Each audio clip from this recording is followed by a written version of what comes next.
Economics जो है, जो इकोनॉमिक्स सब्जेक्ट है, वो 10वीं क्लास के बाद शुरू होता है और भाई साहब 10वीं से पहले ही निपट गए।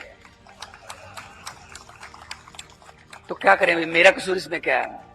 के पैसे पे पैसा इकट्ठा कर रहे हैं भाई साहब, कहां जाओगे यार? साथ में ले जाओगे क्या?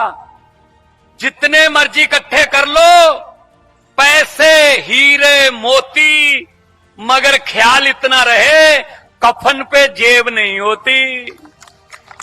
सब कुछ यहीं रह जाता है, कोई जेब नहीं है वहां। चंद्रयान की लॉन्चिंग थी वो श्रीहरिकोटा में, लाइव चल रहा था, प्रधानमंत्री जी देश के वहां थे। मैंने कहा मैं भी सुनूंगा भी प्रधानमंत्री जी क्या कर रहे हैं। वो इसरो वाले करते हैं ना, इसरो हमारा जो, जैसे उनका नासा है हमारा इसरो है।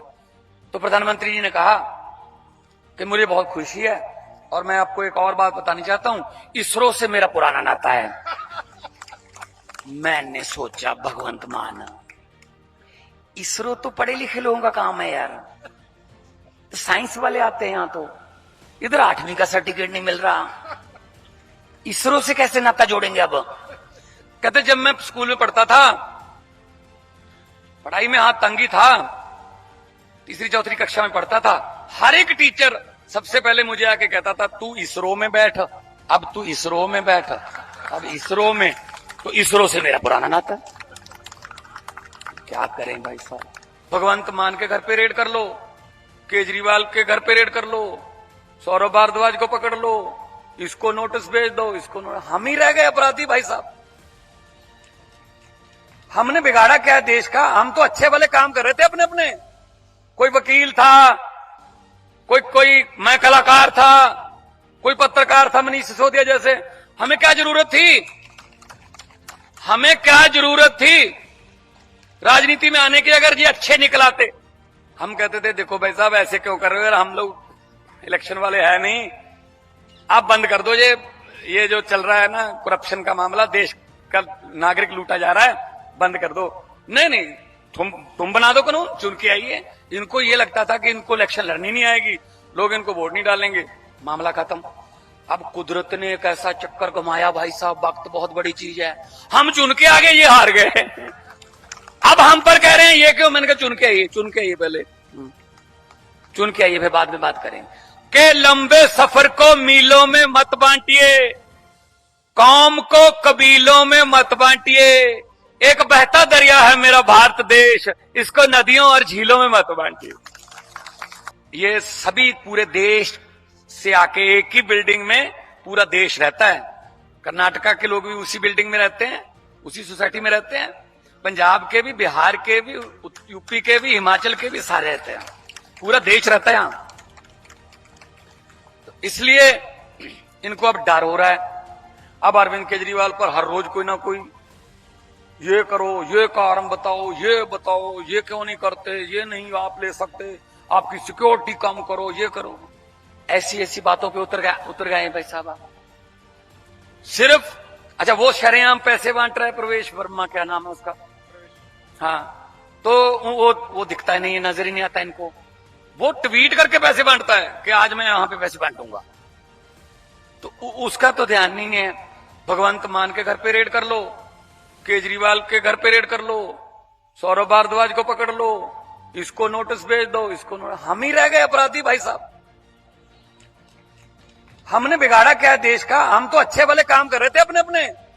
कोई वकील था, कोई मैं कलाकार था, कोई पत्रकार था, मनीष सिसोदिया जैसे। हमें क्या जरूरत थी? हमें क्या जरूरत थी राजनीति में आने की? अगर ये अच्छे निकलाते, अगर अच्छे निकलाते, इनकी करतूतों की वजह से तो हमें आए हैं। हमें पैसे कमाने में अपनी अपनी जगह पे हम पैसे कमा रहे थे, हम कमा सकते थे अपने अपने प्रोफेशन से, लेकिन पैसे तो कमा रहे थे, लेकिन सामने देश लुटता नहीं देख सकते थे हम। तो फिर लोगों ने हमें वेलकम बोल दिया। पहले तो ये कहते रहे, देखो जब हम कह रहे थे कि भाई रिश्वतखोरी बंद कर दो, देश में बहुत ज्यादा चल रहा है काम, तो कहते हैं ऐसे सड़कों पे कानून नहीं बनते, लड़के आइए, चुन के आइए। हम कहते थे देखो भाई साहब ऐसे क्यों कर रहे हो, हम लोग इलेक्शन वाले है नहीं। आप बंद कर दो ये जो चल रहा है ना करप्शन का मामला, देश का नागरिक लूटा जा रहा है, बंद कर दो। नहीं, तुम बना दो कानून, चुन के आइए। इनको ये लगता था कि इनको इलेक्शन लड़नी नहीं आएगी, लोग इनको वोट नहीं डालेंगे, मामला खत्म। अब कुदरत ने एक ऐसा चक्कर घुमाया भाई साहब, वक्त बहुत बड़ी चीज है। हम चुन के आगे, ये हार गए। अब हम पर कह रहे हैं ये क्यों? मैंने कहा चुन के आइए पहले, चुन के आइए, फिर बाद में बात करेंगे। वक्त बहुत बड़ी चीज है। भिखारियों के सर पे ताज टिका देता है ये वक्त, राजाओं से भीख मंगा देता है ये वक्त। वक्त से डरना चाहिए। लोकतंत्र में लोग बड़े हैं, लोग जब चाहें आदमी अर्श पर, और लोग जब चाहें आदमी फर्श पर।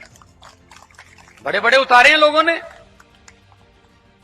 तो अपने काम पे वोट मांगिए, लड़ाई करा के मांगते हैं। ये समाज ये है, ये समाज ये नहीं है।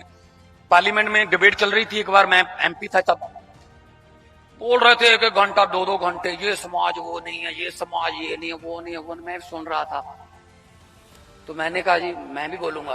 रात के 9:30 बज गए थे तब तक। तो स्पीकर साहब कहने लगे नहीं, छोटी पार्टी को टाइम नहीं मिलेगा, बिल पास करना है। मैंने कहा सर छोटी पार्टी, इसका मतलब ये थोड़ी है कि हमें भी तो लोगों ने भेजा है, चुन के भेजा है। तो कहते नहीं। मैंने कहा सर 30 सेकंड।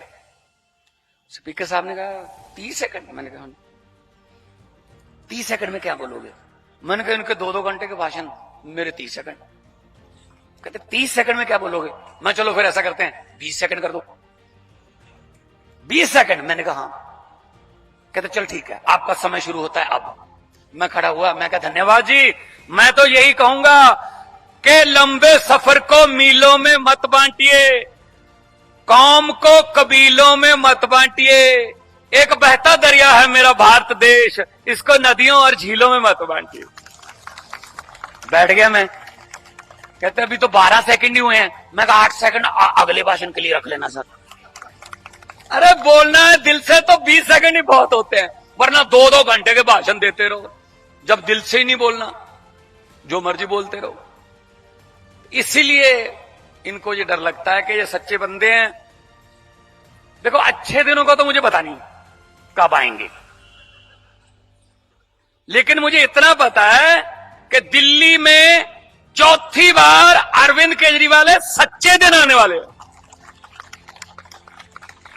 8 तारीख को सच्चे दिन फिर शुरू हो जाएंगे, चौथी बार। पीछे चल रहे हैं लगातार। तो 2.25 साल हो गए, लगभग हो जाएंगे 3 साल हो जाएंगे। 16 मार्च को पंजाब में सरकार बने हुए 50,000 नौजवान बेटे बेटियों को नौकरी देकर ये आपके सामने खड़ा है। कोई पैसा नहीं, कोई रिश्वत नहीं। ये घर में 2-2 बहन, 2 सगी बहनें, दोनों सगी बहनों को नौकरी मिल गई। एक ऐसे भी कुछ मिलते हैं। मेरी तीसरी नौकरी है जी 1 साल में। पहले क्लर्क बन गया, फिर पढ़ाई की, पटवारी बन गया, पटवारी ज्वाइन कर लिया, पढ़ाई करी, डीएसपी बन गया, एसडीओ बन गया। 3-3 नौकरियां मिल गई 1 साल में। ये सिर्फ आम आदमी पार्टी कर सकती है, ये सिर्फ अरविंद केजरीवाल की सोच ही कर सकती है। तो हुकूमत वो करते हैं जिनका दिलों पर राज होता है। यूं कहने को तो मुर्गे के सर पे भी ताज होता है। तो माएं बहनें इतनी बड़ी संख्या में आई हैं, मां का आशीर्वाद हो जाए, बहन की दुआएं हो जाएं, दुनिया की कोई ऐसी मंजिल नहीं जो बंदा फतेह ना कर सके। बहुत शक्ति है मां की दुआओं में, मां के आशीर्वाद में। तो इसीलिए हम कह रहे हैं कि इकट्ठे होके एक बार फिर अपने सौरभ भारद्वाज जी आपके परिवार के मेंबर हैं, आप हमारा परिवार हो। जो मेरी मां है वो भी अभी आई हुई है, आज चांदनी चौक गई है मेरे ख्याल में प्रचार पे। तो वो गांव में रहती है, शहर में दिल नहीं लगता ना, मतलब गांव वाली जो माएं हैं। तो पत्रकार कोई गया वहां गांव में, मेरे गांव में, तो पीछे जो दीवार थी वो थोड़ा वो ईंटें वगैरह टूटी हुई थी। तो उसने कहा जी देखो मुख्यमंत्री के मां बन गए, अब तो ये पीछे दीवार तो ठीक करवा लो। तो मेरी मां ने कहा नहीं, इस घर में मैं हथौड़ा नहीं चलने दूंगी। क्यों क्यों, इसमें क्या है? वो कहती पता नहीं कौन सी किस्मत वाली ईंट लगी हुई है कि मेरे बेटे को इतना बड़ा पद मिल गया है, अगर मैं हथौड़ा चला दूं क्या पता मैं अपनी किस्मत भी हथौड़ा चला दूं। तो इसीलिए हम तो वो लोग हैं, हम तो खेतों में जानवरों के लिए, जानवरों के लिए, पक्षियों के लिए भी दाने छोड़ने वाले बंदे हैं जी। ये इतना इनके भाग्य का। तो हम कोई लालच वालच वाले बंदे नहीं, हम तो जो 10 नौस की किर्त की कमाई मिल गई खा लिया। हमें तो गुरुओं ने भी कहा किर्त करो, नाम जपो, वांड छको। तो हमें इसी में संतुष्टि है कि हम किसी गरीब का हक नहीं खाते, हम किसी गरीब का हक नहीं मारते। तो सबको जीने का हक है। ये के पैसे पे पैसा इकट्ठा कर रहे हैं भाई साहब, कहां जाओगे यार, साथ में ले जाओगे क्या?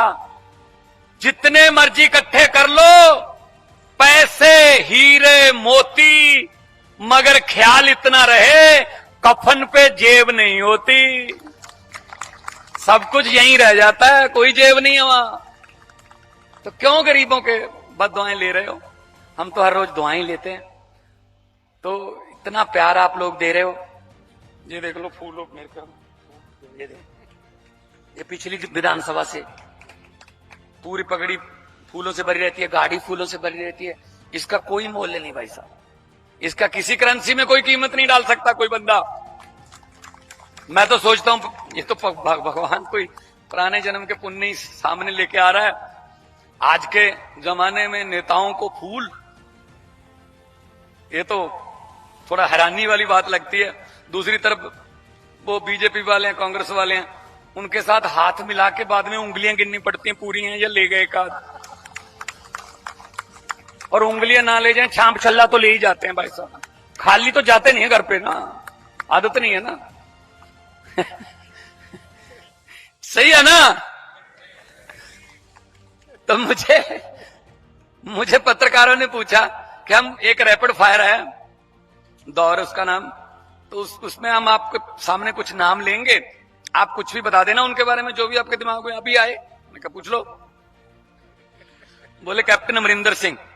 मैंने कहा महलों वाले लोग हैं, राजा लोग हैं, महलों में रहते हैं। जब मुगलों का राज था मुगलों के साथ थे, जब अंग्रेजों का राज था अंग्रेजों के साथ थे, जब कांग्रेस का राज था कांग्रेस के साथ थे, जब अकाली दल का राज था अकाली दल के साथ थे, आजकल भाजपा का राज है भाजपा के साथ है। मैंने कहा लोगों के साथ तो मैंने कहीं देखे नहीं है। वो कह रहे जी सुखबीर बादल।